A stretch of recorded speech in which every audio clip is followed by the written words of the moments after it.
thumbnail, and that makes me excited, and this is my type of video. So game X's in shooting games, which makes tons of sense considering there's plenty of push and pull in shooting games. So let's have a talk. Game X's in shooting games. In the first video in this category, I discussed Space Invaders as an example of push and pull. Yes, you did, and I loved it. Larger concepts you'll need in these game essence videos. You feel free to take a look if you haven't had a chance. Range and everything. 2D shooter shrumps. Fantasy zone, top down. Yeah, Kai. I love all of it. Hold on, wait, slow up. I'm sorry. Let's try again. Hold on. Old school shooting games. Yes. Digging a bit deeper into a couple of specific examples. Take a risk to earn a reward. Yep. Darius! Yes.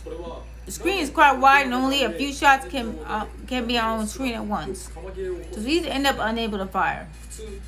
Most cases this wouldn't feel too great, but gives Darius some real push and pull. Genesis version since that's easier to see. If you're back at the scroll area, it's easy to use up all your shots. On the other hand, you can fire far more if you're at the front. Bombs are the same. You can drop them quickly if you're near enemies or terrain, but if you're not too far away. In the boss space this game is known for, yep. If you stay back or reduce risk, you'll fire a few shots, meaning less reward. Yeah, go closer. Yep, you can quickly get it with rapid fire. Yep. Yep, the range. Gradius, colliding with terrain costs you a life. So having a face enemy's position is already a risk. Defeating them earns you a reward. Sometimes powers are placed next to the terrain. Weapons are capable of defeating enemies without getting close to the terrain. Each have slow down. Double cannon.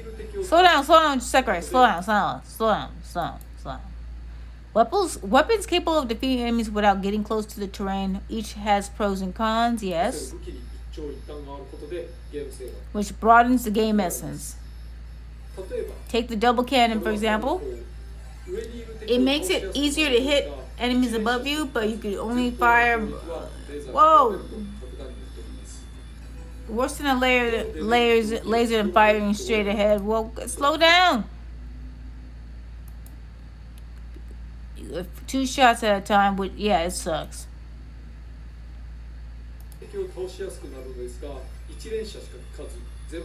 Worse than a layer. Yeah, all has pros and cons. That's basically what he's saying.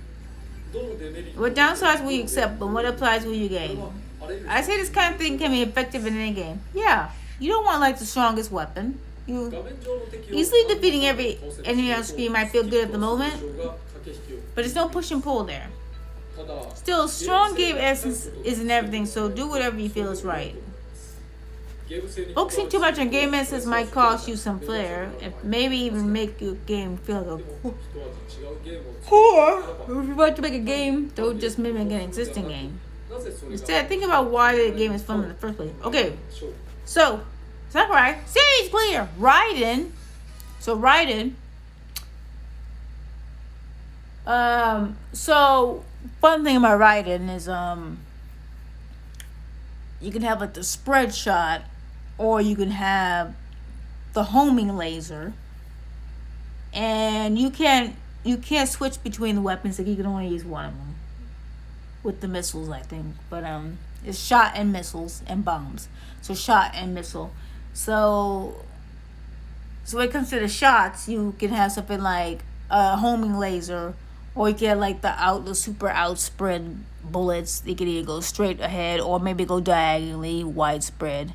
But they're kind of weak. So, but you get range to make up for the weak shots. And like he said, if you go closer to the enemy, you can more shots hit the enemy, and then you can defeat them easier.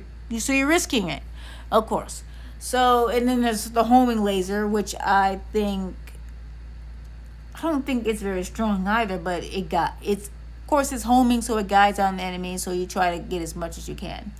And then there's what else? Then there's like a what, a crystal shot, something like that. What's another weapon like? A beam. There's a wide beam. Well, it's a short beam and a wide beam that you have to like. The risk of that beam is that you have to stop shooting it to make it charge, so it can become a wider beam. Then there's like there's like a 360 beam that you have to shoot. That you have to put the crystal in a fixed position. Then you have to shoot that crystal, and the crystal shoots out various other lasers that go 360, rotates, and then it can go all around across the screen. It's fun stuff. So it's a short video, but I really understand what he's saying, and he does explain what's the fun of these shooting games, but make a game its own unique flavor. Don't just mimic an existing game. Well, I'm trying to. But if you want to make your game, I feel like I'm missing something. Might cost you some fare. Why you want to focus too much on it? Maybe even make your game feel like a chore. But so do whatever feels right. I feel like, especially when it comes to shooting games, you don't really have a choice, because the majority of them will have that push and pull when it comes to range. So when it comes to like, you have to go closer in order for the shots to hit the target much more, something like that. But when I think about it, he's talking about Darius and Fantasy Zone, and no, he didn't talk about R-Type or Space Invaders. What makes them fun? Well, they're quite different. And then of course there's the Kid Icarus one from before. That was third person. That go a rail shooter from land attacks, land scenarios to land air scenarios. So they're all quite different. Rail shooters like Star Fox. He did bring up Star Fox, so that's a third person shooter too, with a predetermined route. So yeah. So what makes these games fun? Well, even Mega Man, I would say a lot of it has to do with the power-ups and how you can use them to gain an advantage over your enemy. And how different they are, the variety, yes. So sometimes it's also the danger.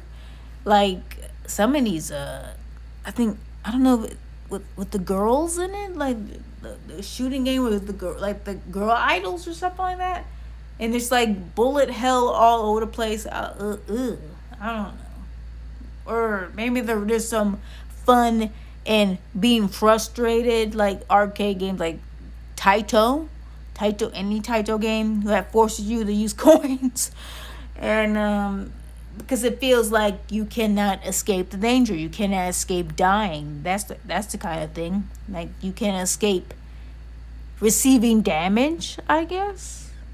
So there's that, but that kind of makes you seem like you're a masochist. So anyways, I think I'm done.